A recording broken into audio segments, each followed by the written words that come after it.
जय हिंद। देखिए, corona crisis को लेकर एक और जहां पूरी दुनिया अपनी इकोनॉमी को और अपने पूरे कंट्री को लॉकडाउन करके बैठी है, वहीं पर इस देश का एपी सेंटर रहा, स्टार्टिंग पॉइंट रहा चाइना, आज पूरी दुनिया के लिए ओपन हो चुका है। और अब वो इस गिरी हुई अर्थव्यवस्था का फ़ायदा उठाकर अलग अलग देशों के कंपनियों के शेयर को स्टाइक कर रहा है। अब वो बड़े बड़े कंपनियों के शेयर को खरीद रहा है। इसी सिलसिले में भारत सरकार ने भी अपने इकोनॉमी को बचाने के लिए एफडीआई नियमों को और कड़ा कर दिया। तो चलिए हम लोग समझते हैं कि ये क्या है पूरे एफडीआई का प्लान। देखिए, जब कोई विदेशी कंट्री हमारे यहाँ इन्वेस्ट करती है यानी एफडीआई लाती है, तो ये देश के लिए अच्छी बात होती है। लेकिन ये तब अच्छा होता है जब हमारा देश रन कर रहा होता है। गिरी हुई अर्थव्यवस्था में अगर कोई इन्वेस्ट करता है तो वो देश के लिए नुकसानदायक होता है। आप एक छोटे से एग्जाम्पल पे समझिए कि अगर कोई ज़मीन है 20 लाख रुपए की है, तो आप मान लीजिए कि उस ज़मीन को 20 लाख में खरीद कर और 25 लाख में बेच दिए, तो आपको भी 5 लाख फ़ायदा हुआ और जो ज़मीन आपको 20 लाख में बेचा था उसने भी प्रॉफिट रख के ही बेचा होगा। लेकिन किसी कारणवश मान लीजिए कि मार्केट गिर गया, एकदम वैल्यू ख़त्म हो गई है, उस व्यक्ति को एकदम इमरजेंसी आ गया है, तो आप उसकी ज़मीन को 5 लाख में खरीद लीजिएगा और फिर 25 में बेचिएगा, तो आपको तो फ़ायदा होगा, लेकिन जिसका ज़मीन था वो तो बर्बाद हो गया। यही कंडीशन है पूरे देश की अर्थव्यवस्था के लिए। आज हमारे देश की हर एक कंपनियों का शेयर एकदम धड़ाधड़ नीचे गिरा है। इसी सिलसिले में चाइना ने भारत की कंपनियों के शेयर को खरीदना चालू कर लिया है। इसको देखते हुए गवर्नमेंट ने एफडीआई नियम को काफ़ी स्ट्रिक्ट कर दिया। चलिए इसके बारे में हम समझते हैं। एफडीआई प्लान ऑफ चाइना, इसके तहत देखिए 2 तरह से कंपनियां होती हैं। एक होती है ग्रीनफील्ड। ग्रीनफील्ड उस कंपनी को कहते हैं जो अभी नई नई खुली है। तो एक्चुअली न्यू कंपनियों से हमें खतरा नहीं होता है, कभी ये नया नया ग्रोथ ही कर रहे हैं सब। एक होती है ब्राउनफील्ड कंपनी, ये बहुत पुरानी कंपनी और बड़ी कंपनियां होती हैं। यही कंपनियां दुनिया में बड़े बड़े शेयरों को खरीद रही हैं सब। अब इसी सिलसिले में एक खबर आई है कि पीपुल्स बैंक ऑफ चाइना ने एचडीएफसी कंपनी, देखिए हम एचडीएफसी बैंक नहीं कर रहे हैं, एचडीएफसी लिमिटेड जो कंपनी है उस कंपनी के शेयर को खरीद लिया। हालांकि ये बहुत बड़े शेयर को नहीं खरीदा, समझिएगा, उसका पास ऑलरेडी 0.80% शेयर था। इस शेयर में उसने अपना हिस्सेदारी और बढ़ा दिया और ये 1.01 तक में पहुंच गया। तो ये चाइना ने ये काम किया। ये पीपुल्स बैंक ऑफ चाइना वैसे ही है जैसे हमारे देश के लिए आरबीआई है। देखिए, अगर किसी देश की कंपनी में किसी दूसरे देश का शेयर बढ़ने लगता है तो वो कंपनी उस शेयर होल्डर के हिसाब से भी काम करने लगती है, उनकी भी बातों को सुनना पड़ता है। तो ये एफडीआई है। दूसरा, अगर किसी देश से ज़्यादा एफडीआई आ जाता है तो हम उस देश को नाराज़ करना नहीं चाहते हैं, क्योंकि अगर वो पैसा निकाल लिया तो हमारे देश की जो कंपनी है वो बैठ जाएगी।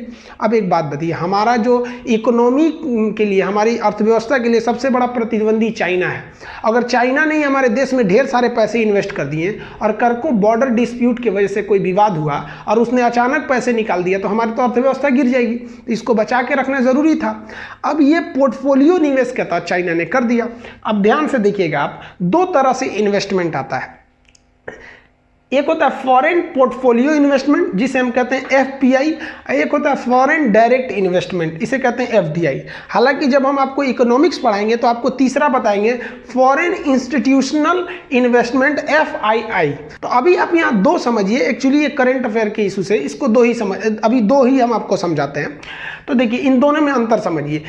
दोनों में कॉमन देखिए, दोनों में क्या है, फॉरेन है यानी विदेश से आना है, इन्वेस्टमेंट मतलब पैसा लाना है विदेश से।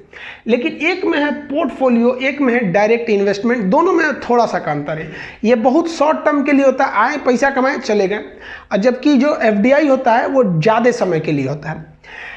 जो पोर्टफोलियो इन्वेस्टमेंट होता है वो 10% से कम के लिए होता है। 10% से ज़्यादा आप इन्वेस्टमेंट पोर्टफोलियो के थ्रू नहीं कर सकते हैं। और जो एफडीआई होता है वो 10% से ज़्यादा के लिए होता है।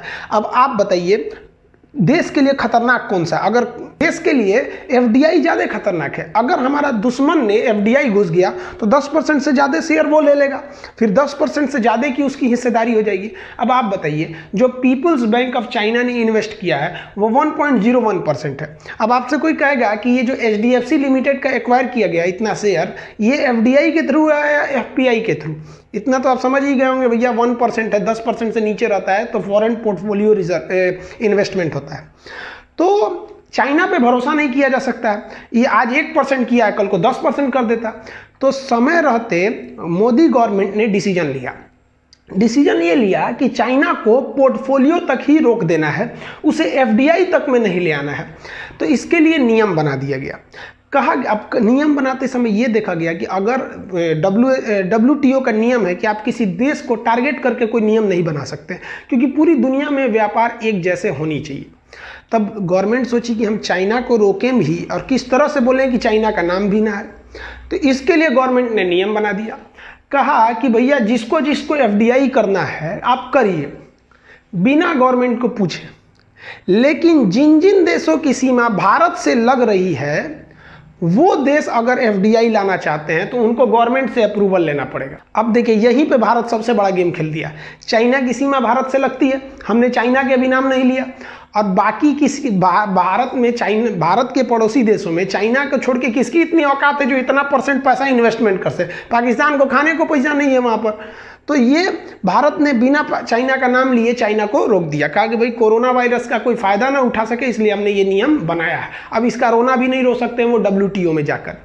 अब आप इतना सोचिए कि गवर्नमेंट से अप्रूवल लेना बड़ा टफ काम है। आप इस लॉकडाउन में अपने यहाँ जाके डीएम से अप्रूवल लीजिए ना कि हमको इस गांव से उस गांव जाना है, आपको समझ में आ जाएगा कि कितना मुश्किल होता है अप्रूवल लेना। तो सोचिए मंत्रिमंडल से जाके अप्रूवल लेने में कितना टाइम लगेगा। और मंत्रिमंडल भी जानती है कि भैया अगर चाइना वालों ने आया भी अप्रूवल के लिए, इनको जला देंगे 6 महीना अप्रूवल देने में, तब तक कोरोना खत्म हो जाएगा, अपने शेयर ऊपर उठ जाएगा, अब तुम 10% खरीद ही नहीं पाओगे। तो गवर्नमेंट ने नियम लगाया कि जिन जिन देशों की सीमा भारत से लगती है उनको इन्वेस्टमेंट करने के लिए 10% से ज़्यादा, यानी देखिए एफपीआई कर सकते हैं, लेकिन एफडीआई के लिए उनको अप्रूवल लेना पड़ेगा गवर्नमेंट से। अब भारत से कितने देशों की सीमा लगती है तो उसका एक ट्रिक है, बचपन में BA। सबसे ज़्यादा जो बाउंड्री एक्वायर करता है वो होता है ब से बांग्लादेश, च से चाइना, प से पाकिस्तान, न से नेपाल, म से म्यांमार, B से भूटान, A से अफगानिस्तान। हालांकि वर्तमान समय में अफगानिस्तान की सीमा नहीं लगती है, क्योंकि जम्मू कश्मीर का एक हिस्सा पाकिस्तान ने कब्जा कर लिया है, जिसे POK कहते हैं, और इसके इधर था आपका अफगानिस्तान, इसलिए वर्तमान में अफगानिस्तान की सीमा नहीं लगती है। तो ये ट्रिक समझते हैं। सबसे ज़्यादा सीमा किससे लगती है? बांग्लादेश से। समझ में आ गया? तो चाइना को रोकना हर हाल में ज़रूरी है। और चाइना ना, आप अगर देखेंगे तो 2 सेक्टर में बहुत तेज़ी से एंट्री मारता है, एक बैंकिंग सेक्टर में और दूसरा टेलीकम्युनिकेशन में। इसमें सबसे बड़ी खराबी क्या है कि चाइना का एक रूल है, चाइना एक कम्युनिस्ट देश है, उसके संविधान के हिसाब से अगर उसकी गवर्नमेंट किसी कंपनी को कहती है कि आप अपने ग्राहक का डिटेल दीजिए, तो उस संविधान के हिसाब से उसको बिना झिझक उसको डिटेल देना पड़ेगा। अब एक बात बताइए, चाइनीज़ कंपनियां अगर हमारे इंडिया में आ गई और तब हम मान लीजिए हम किसी चाइनीज़ बैंक में अपना पैसा अकाउंट खुलवा दिए, जैसे बहुत सारे बैंक डूब रहे हैं, चाइना कहेगा भैया हम एफडीआई ले आ देते हैं, हम पैसा लगा देते हैं, डूबने क्यों देते हैं। अगर कोई बैंक की सिचुएशन खराब रहेगी तो चाइना क्या कहेगा कि भैया हम एफडीआई लाते हैं, आप क्यों बैंक को डूबने दे रहे हैं। और आप बताइए, अगर हम उस बैंक को बचा लें चाइनीज़ एफडीआई की मदद से, और कल को चाइना गवर्नमेंट हम उस कंपनी के थ्रू हमारा डिटेल मांगे, तो वो कंपनी आराम से बेझिझक दिला देगी किसको? अपने गवर्नमेंट को। इसके लिए ये हमारे लिए बहुत बड़ा खतरा है, क्योंकि हमारे लिए 2 बॉर्डर डिस्प्यूट सबसे बड़े हैं, एक पाकिस्तान एक चाइना का। इसी सब को देखते हुए गवर्नमेंट ने क्या कर दिया कि भैया आपको इससे ज़्यादा ले आना है, तो अगर एफडीआई लाना है हमारी जिससे सीमा लगती है, तो आप क्या करिए, गवर्नमेंट से अप्रूवल लेना पड़ेगा। अब समझ में आ गया? इस खबर को सुनते चाइना गवर्नमेंट के होश उड़ गए कि भैया हम जिस फायदे के इंतजार में थे, मोदी जी ने पूरा सपना ही तोड़ दिया। आप इसके बारे में क्या सोचते हैं? चाइना के एफडीआई को रोकना ठीक है या नहीं? आप कमेंट करके बताइए। आप इसका स्क्रीनशॉट ले सकते हैं।